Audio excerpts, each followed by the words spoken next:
지금부터 아팅쌤의 썰렁한 교리를 시작하도록 하겠습니다.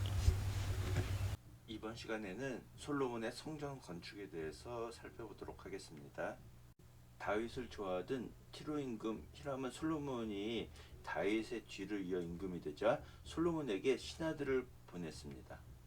솔로몬은 이에 히람에게 사람을 보내서 아버지 다윗은 주변 적들과의 전쟁 때문에 하느님을 위한 성전을 짓지 못했기 때문에 지금 자신 시대에는 적들이 다 사라져서 평화로우니 자신이 하느님께 성전을 지어 바칠 생각이라고 밝히게 됩니다. 그러면서 하느님께서도 아버지 다윗이 성전을 지어 바치려고 할 때 너는 짓지 마라. 하지만 너 대신에 네 아들이 내 성전을 지을 것이라고 말씀하셨다 라고 말을 하죠. 그러니 내가 성전을 지을 때 필요한 향백나무를 베어달라고 히람에게 청하게 됩니다. 그리고 이스라엘 사람들은 시돈 사람들처럼 나무를 잘 베지 못하니까 품삯을 줄 테니까 나무를 벨 일꾼들도 청하게 됩니다. 히람은 솔로몬의 청을 듣고 크게 기뻐하면서 원하는 것을 다 해주겠다고 이야기합니다. 그리고 히람은 그 솔로몬의 요구를 들어주는 대가로 자기네 왕실에서 사용할 양식을 청하게 됩니다. 그래서 솔로몬은 밀 2만 코르와 찧어서 짠 기름 20코르를 히람에게 매년 보내게 됩니다. 솔로몬은 그래서 이스라엘에서 부역군을 3만 명 뽑아서 세수를 나눠서 한 달에 10,000명씩 번갈아 가면서 레바논으로 보내게 됩니다. 그래서 레바논에서 한 달, 집에서 2달을 머무르게 되었습니다. 이스라엘이 이집트 노예 생활을 하다가 이집트에서 나온 지 480년째 되는 해, 그리고 솔로몬이 이스라엘을 다스린 지 4년째 되던 해 둘째 달에 솔로몬은 하나님의 성전을 짓기 시작합니다. 이스라엘에서는 우리가 흔히 지금 사용하고 있는 태양력과 음력을 두 가지 사용하듯이 이스라엘도 종교력이 있고 민간력이 있습니다. 여기서 말하는 둘째 달은 종교력, 두 번째 달은 지우달입니다. 성전을 건축하는 솔로몬에게 하나님께서는 네가 내 말을 잘 따르면 다윗에게 말한 것을 이루어 주겠다. 그리고 내가 이스라엘 백성들을 버리지도 않겠다라고 말씀하십니다. 솔로몬은 성전의 가장 깊숙한 곳에 안쪽 성소, 지성소를 마련하고 그곳에 계약궤를 모시게 됩니다. 솔로몬은 성전 안쪽을 순금을 입히고 안쪽 성소, 지성소 앞에는 금사슬을 들였고 지성소에도 금으로 입힙니다. 그리고 성전은 금으로 입히고 안쪽 성소 제단도 금으로 입히게 됩니다. 그리고 지성소에 올리브나무로 커룹 둘을 만들고 커룹에도 금을 입히게 됩니다. 솔로몬이 하느님의 성전을 짓는데 7년이 걸립니다. 그런데 성전을 다 짓고 자신의 궁전을 짓는데 거의 그 2배에 달하는 13년에 걸쳐서 자신의 궁전을 짓죠. 그리고 자신이 왕비로 맞아들인 이집트 파라오의 딸에게도 자신이 이제 재판할 때 쓰는 재판별실을 만들었는데 그것과 같은 집을 파라오의 딸에게도 지어줍니다. 그리고 성전 기물은 모두 윤이나는 청동으로 된 것들이었습니다. 이 성전 기물들, 청동으로 된 기물들이 너무 많았기 때문에 무게를 재지 않아서 청동의 무게는 알 수가 없습니다.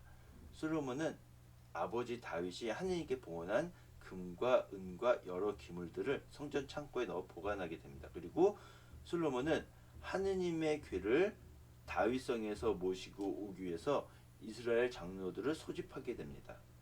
이스라엘의 모든 원로들이 도착하자 사제들이 이 하느님의 궤를 메고 그 다음에 솔로몬과 이스라엘 공동체는 셀 수도 없이 많은 양과 황소를 잡아서 바치게 됩니다. 사제들이 성소에서 나올 때 구름이 성전을 가득 채우게 됩니다. 이 구름은 하느님 권능의 상징이고 이스라엘 백성이 이틀 탈출해서 올 때 하느님께서 구름 기둥으로 이스라엘 백성을 이끄셨죠. 이런 하나님의 권능의 상징입니다. 솔로몬은 하나님께서 짙은 구름 속에 계시겠다고 하셨는데 자신이 하늘을 위해서 웅장한 성전을 지었다면서 이곳이 하나님께서 영원히 머무실 곳이라고 이야기합니다. 하나님께서는 그 전까지는 어떠한 특정한 장소, 즉 성전에 머물러 계시지 않으셨었는데 솔로몬이 자신이 하느님을 위해서 성전을 지어 바침으로써 이제 하나님께서 이 성전에 계속 계실 것이다라고 한 거죠. 하나님께서는 이집트에서 이스라엘을 이끌어내실 때부터 그 누구한테도 야, 나 살집이 좀 필요해, 내 집 좀 지어라고 하지 않으셨는데 다윗을 선택해서 이스라엘을 다스리게 하셨고, 내 아버지인 다윗이 자신은 좋은 궁에 사는데 하나님께서 집이 없으니까 자신이 성전을 지어 바치려고 했지만 너가 성전을 지어 바치지 말고 내 후계자가 내 성전을 지어 바칠 거라고 하셨고, 그래서 자신이 하나님께 성전을 지어 바침으로써 하나님의 말씀이 이루어졌다라고 이야기하게 됩니다. 솔로몬은 하나님께 기도를 드린 후에 백성들에게 하나님 계명과 말씀을 잘 지키자고 권고하게 됩니다. 그리고 솔로몬은 이스라엘 백성들과 함께 하나님께 희생제를 바쳤는데 솔로몬은 황소 2만 2천 마리, 양 12만 마리를 바쳐서 성전을 봉헌합니다. 엄청난 황소와 양을 바친 거죠. 이렇게 하나님께 성전을 지어 바친 솔로몬에게 하나님께서는 두 번째로 나타나셔서 네가 세운 성전을 성별해서 내가 이제 이곳에서 머물 것이다 라고 말씀하시게 됩니다. 그리고 내 아버지 다윗이 그랬던 것처럼 내 규정과 계명을 잘 따르면 내가 내 아버지 다윗에게 약속한 것처럼 내 왕자가 영원히 이어질 것이라고 말씀하십니다. 그렇지만 너나 내 후손들이 내 규정이나 계명을 따르지 않고 우상 숭배를 하게 되면 당신께서 주신 이 땅에서 이스라엘을 쫓아내버리고 성전도 버릴 것, 내가 여기서 영원히 살 것이라고 했지만 그거는 너와 내 후손들이 나를 잘 따르고 잘 섬길 때 일이지, 만약에 나에게서 돌아서서 우상을 숭배하게 되면 나는 너희들을 버릴 것이라고 말씀을 하신 것입니다. 그렇게 되면 이스라엘은 모든 민족들 사이에서 웃음거리가 될 것이고, 그 이유는 너희가 하느님을 저버리고 우상을 섬겼기 때문에 일어난 재앙이다라고 말씀을 하시게 됩니다. 이 하느님의 성전터는 전에 다윗이 이제 자기 마음대로 호구조사를 해서 생긴 재앙 때 나왔던 여부스 사람 아라우나의 타작마당터가 성전터가 됩니다. 예, 다윗의 그 호구조사로 인해서 재앙이 일어났을 때 이제 여부스 사람 아라우나의 타작마당 터에 있었고 천사는, 근데 하나님께서 잠시 멈추라고 하셨고 이제 가드가 다윗에게 와서 아라우나 타작마당 터에 가서 주님의 제단을 세우십시오. 그래서 이제 다윗이 그곳에 가서 내가 이곳을 사서 제단을 쌓아 드리려고 해서 이제 거기를 사서 그곳에 제단을 세우고 하나님께 제사를 드렸더니 하나님께서 재앙을 멈추셨죠. 사무엘기 학원에는 여부스 사람 아라우나라고 나오고요. 역대기에서 보면 이제 솔로몬은 예루살렘 모리아산에 주님의 집을 짓기 시작했는데 그곳은 여부스 사람 오르난의 타작마당이 있었는데 다윗이 집터로 잡아놓았다. 예, 사무엘기 학원과 역대기 학원에서 사람 이름이 약간 다르게 나오는데 아무튼 이 아라우나의 타작마당터가 성전터가 된 거죠. 예, 솔로몬은 내 아버지가 하나님 성전을 지어 바치려고 했는데 그때는 주변의 적들과 전쟁을 하느라고 도저히 성전을 지을 수 없었다라고 했는데 사무엘기 학원에서 보면은 임금이 자기 궁에 자리를 잡고 하나님께서 그를 사방의 모든 원수에게서 평온하게 해 주셨다라고 되어 있죠. 약간 좀 상반 대치된다고 할 수가 있죠. 그러면서 이제 다윗은 나는 이렇게 좋은 궁에 사는데 하나님께서는 집이 없고 천막에 머무르고 있으니까 내가 성전을 지어야겠어 라고 했을 때 하나님께서는 네가 내 집을 짓겠단 말이냐 하면서 내가 언제 집 지어달라고 한 적이 있느냐 라고 하면서 네 아들이 지어줄 것이다 라고 하고 내가 그의 왕권을 튼튼하게 해주겠다라고 말씀을 하시죠. 즉 다윗이 짓지 말고 다윗의 후계자인 다윗의 아들이 짓게 해주겠다라고 말씀하신 거죠. 예, 가톨릭 인터넷 굿뉴스에서 커루브로 검색하면은 커루브로는 안 나오고 천사로 해서 이렇게 케루빔, 커루브로 나옵니다. 이게 커룹 사진이 되겠고요. 예, 커룹을 검색하면은 커룹, 뭐 커룹은 단수고 케루빔이 복수다. 예, 그리고 천사와 비슷한 존재였다고 하는데 처음에는 천사가 아니었다고 합니다. 근데 이제 나중에 지위가 높은 천사들로 여겨졌고 그리스도교 전승도 이 사상을 받아들였다고 합니다.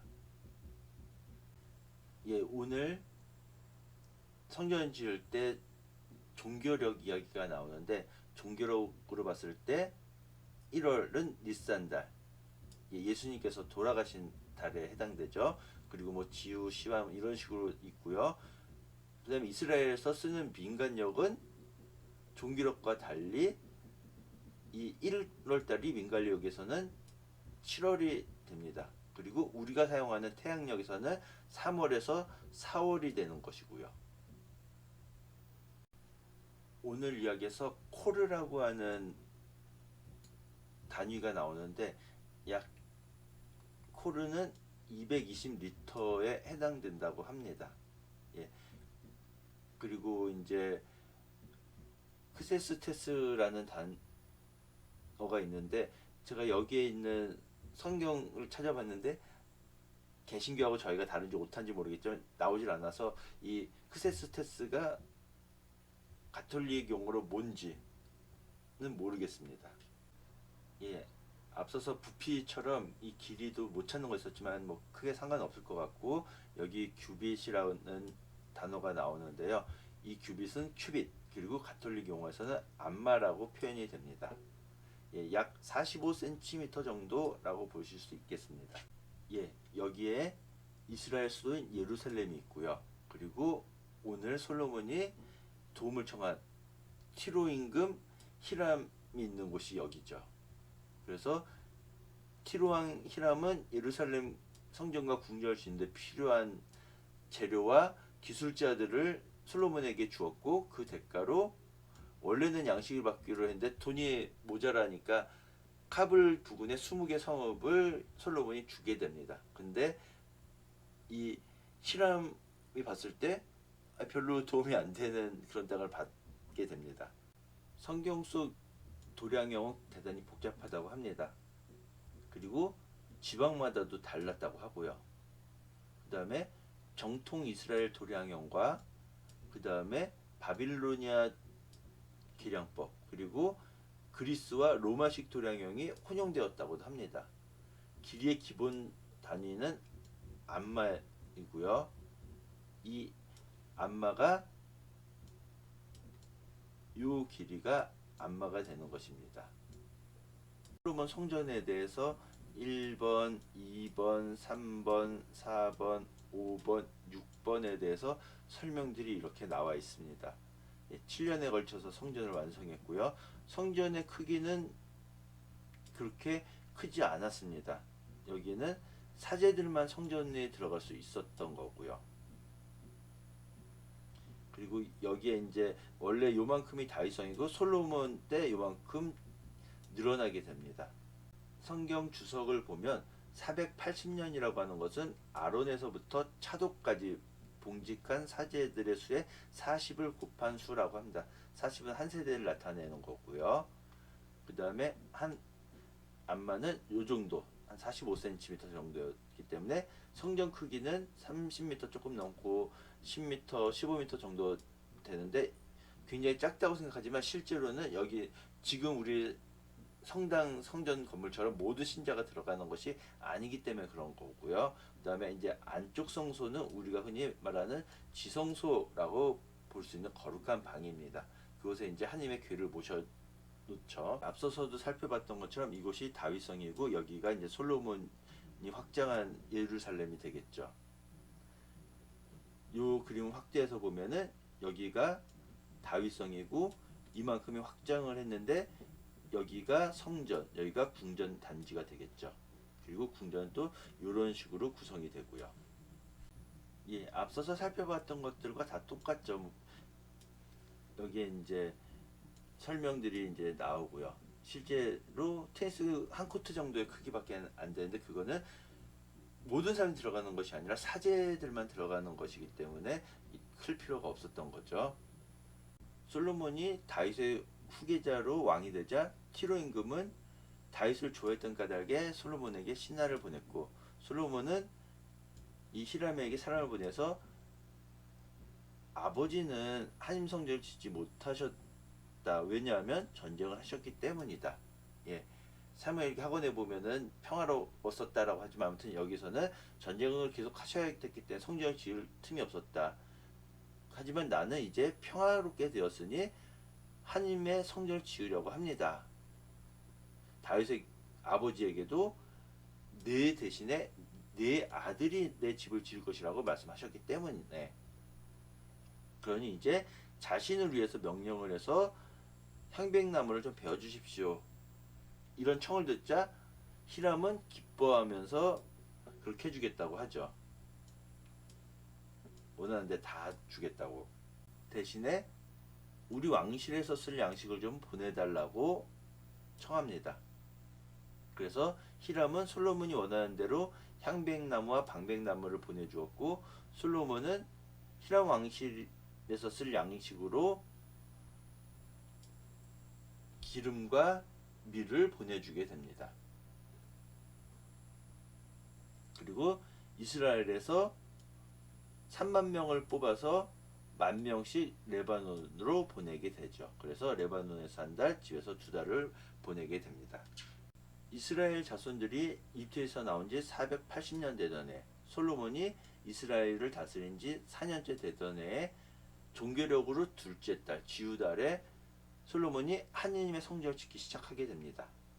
하느님께서 솔로몬에게 네가 내 말을 잘 듣고 따른다면 네 아버지에게 말한 것을 내가 이루어주겠다. 그리고 나는 이스라엘 자손들 가운데 살고 내 백성 이스라엘을 절대 버리지 않겠다라고 말씀을 하십니다. 예, 그리고 안쪽 성소는 지성소가 되는 거고요. 그리고 이 지성소에 하느님의 계약궤를 모시게 됩니다.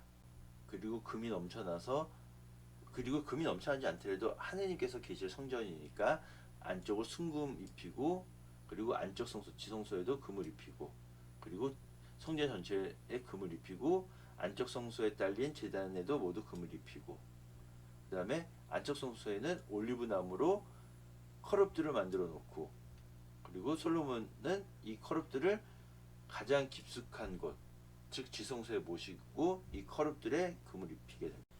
솔로몬이 하느님의 성전을 짓는데 7년이 걸리게 되죠.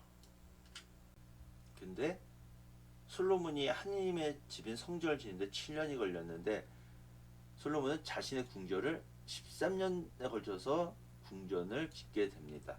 거의 하느님의 성전 짓는 기간의 2배가 되는 것이죠.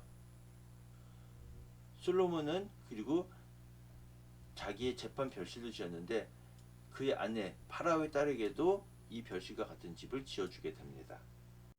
성전 기물들은 모두 윤이 나는 청동으로 된 것이었고, 그것들이 너무 많았기 때문에 청동의 무게는 재지 않았습니다. 그리고 솔로몬은 자기 아버지 다윗이 봉헌한 물건들, 금, 은, 여러 가지 기물들을 성전 창고에 넣어두게 됩니다. 솔로몬은 하나님의 계약궤를 다윗성에서 모시고 올라오려고 이스라엘 원로들과 이스라엘 자손들의 대표들을 예루살렘으로 소집하게 됩니다. 예, 앞서서 살펴봤던 것처럼 다윗성이 있고 솔로몬이 성전터를 짓고 궁궐을 지음으로써 다윗 시대의 예루살렘과 솔로몬 시대의 예루살렘이 약간 달라졌죠. 확장됐죠. 그래서 이 다윗성에 모셔져 있던, 천막에 모셔져 있던 하느님의 계약궤를 성전으로 모셔오기 위해서 이제 원로들 소집하고 다 모이자 사제들이 이 계약궤를 메었죠. 그리고 솔로몬과 이스라엘 공동체는 엄청나게 많은 양과 황소를 잡아 바치게 됩니다. 그리고 사제들이 성소에서 나올 때 구름이 하느님의 성전을 가득 채우게 됩니다.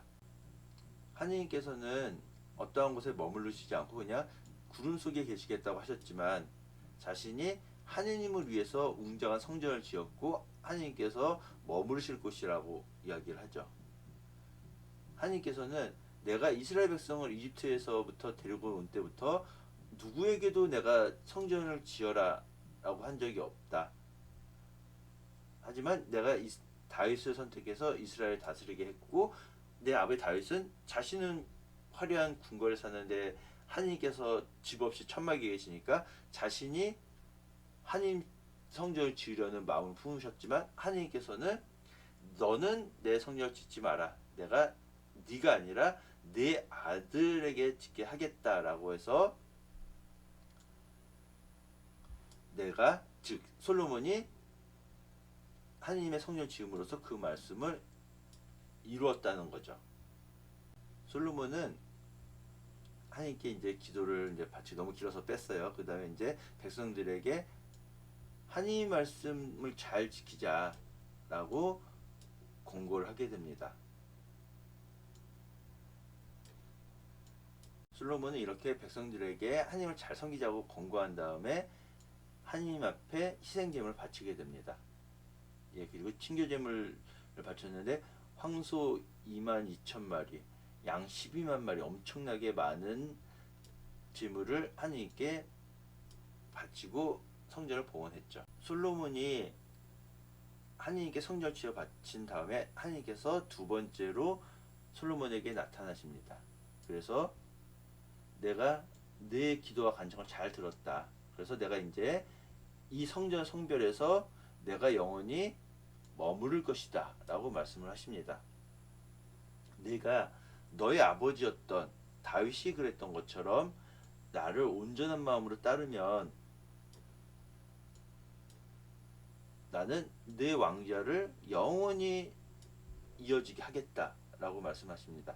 하지만 만약에 너나 내 후손들이 나에게서 돌아서서 내 말을 따르지 않고 우상을 섬긴다면 나는 내가 준 이 가나안 땅에서 이스라엘을 버리고 그리고 이 성전도 떠나버리겠다. 그러면 이스라엘은 모든 민족들 사이에서 웃음거리가 되고 말 것이다. 그런데 그 이유는 그들이 하느님을 버리고 우상을 섬겼기 때문에 하느님께서 재앙을 내리신 것이다 라고 말씀하시면서 너희들이 나를 영원히 잘 따르고 섬긴다면 내가 너희들에게 복을 내려주겠지만 우상을 섬기고 내 뜻을 따르지 않는다면 재앙을 내릴 것이라고 분명하게 말씀하십니다. 지금까지 들어주셔서 대단히 감사합니다.